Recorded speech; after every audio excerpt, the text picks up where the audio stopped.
this is how it happened. This is how the Batman died. Before its launch, a lot of people expected Batman Arkham Asylum to be just another throwaway licensed game. Thankfully, it was a wonderful video game with smart level design, cool gadgets, a trend-setting combat system with a solid storyline, and voice acting that did its source material proud. The developer Rocksteady made itself a household name among video game fans. PC gamers experienced the definitive edition of Arkham Asylum, sporting higher resolutions, better frame rate, and cool environmental physics effects, thanks to development support by Nvidia.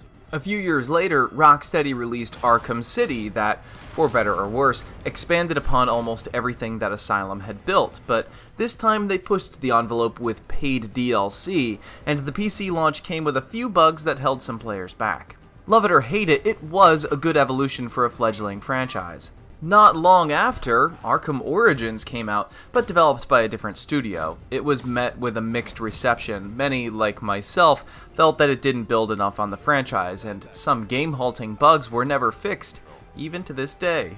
Arkham Knight is the latest entry in the series, again developed by Rocksteady. Fans everywhere were hoping that the game would bookend the series nicely and continue its tradition of raising the bar in terms of gameplay, design, and delivering a quality build on PC. Because the game received so many wonderful reviews on console, plenty of people thought it was safe to pre-order their PC copies, even though review copies of the game weren't sent out prior to the game's release.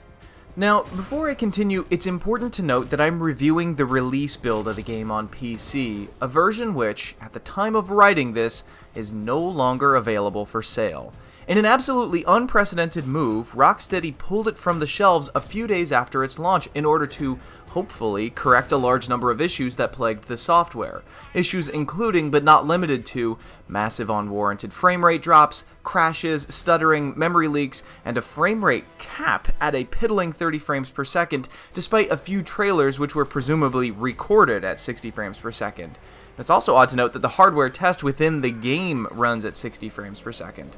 It is a textbook example as to why gamers should never, ever pre-order. Even publishers you love and trust can drop you flat on your face.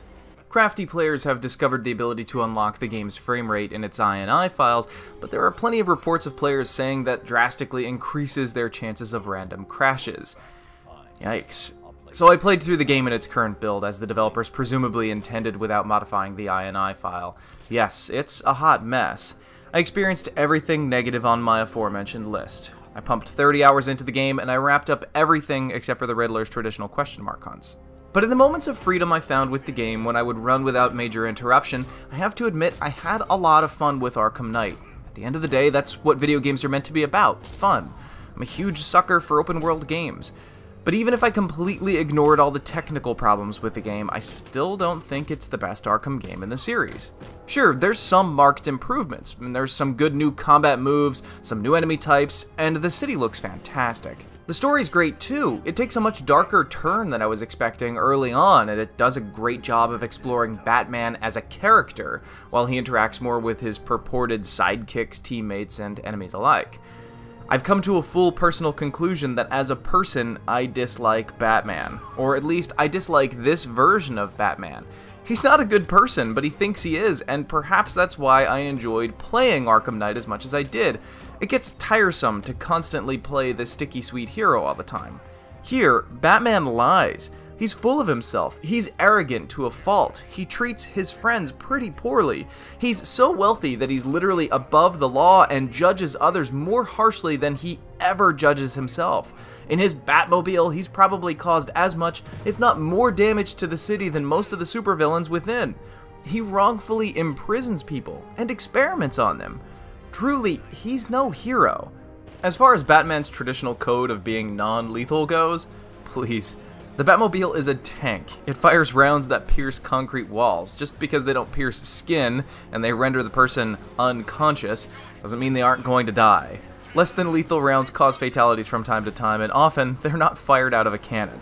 Batman also fires missiles into traffic that sends cars careening into buildings, and of course he smacks people with his car all the time and never even bothers to see who they were. Everyone is guilty in the eyes of this Batman. But as I said, Batman being a bad person is sort of intriguing in this case. It makes the demon living inside his mind all the more believable, and perhaps it's a physical manifestation to his sickness. All the characters have gotten a facelift, though I can only say that a few of them are for the better. Coming right from a game like The Witcher 3 into Batman is a bit jarring.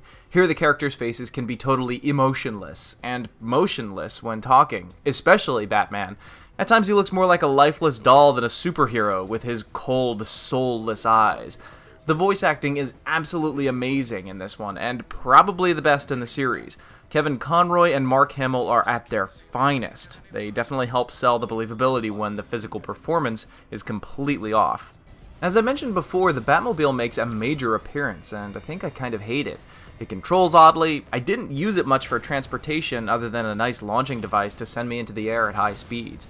And the missions that mandated its usage outside felt frustrating and out of place to me.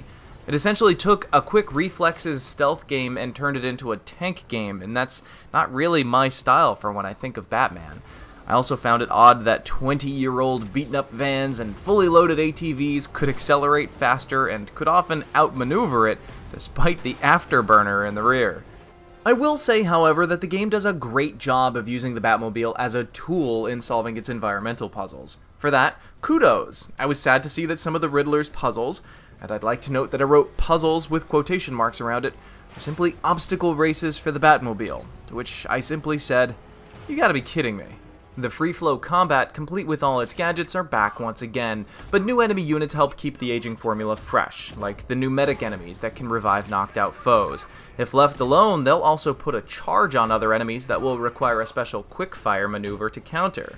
There aren't too many new gadgets. Most of what Batman has used in the past can be found here, but it feels like they're doled out a little slower this time. Also, experience points are on the shorter side, and will likely require a New Game Plus session to max them out. So, if you plan on picking up Batman Arkham Knight, it's important to select your upgrades wisely, at least in the beginning.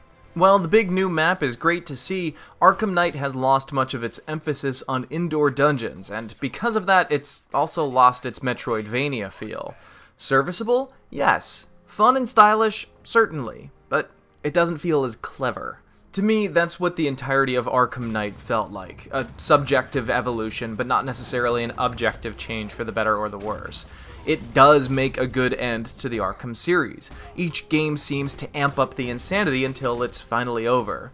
If this is the final time I'm to see Batman for a little while, I think this serves as an appropriate farewell letter. He'll be missed, but Rocksteady served him well. Because the game has been pulled from store shelves for PC owners and it's undergoing surgery, I'm withholding my final score of worth buying, worth trying, don't bother. But if the game came back in perfect working condition, would I recommend it to a friend? Depends on how itchy they are for something new to play. I'd say savvy consumers should wait for the inevitable complete edition that will include all its DLC, which I'm certain there will be a whole lot of character maps that aren't worth their asking price, alternate skins, and new challenge rooms, or wait for it to go on sale. Steam's Halloween or winter sales aren't that far away after all. To me, this was much better than Origins, but I still think I prefer Asylum and City.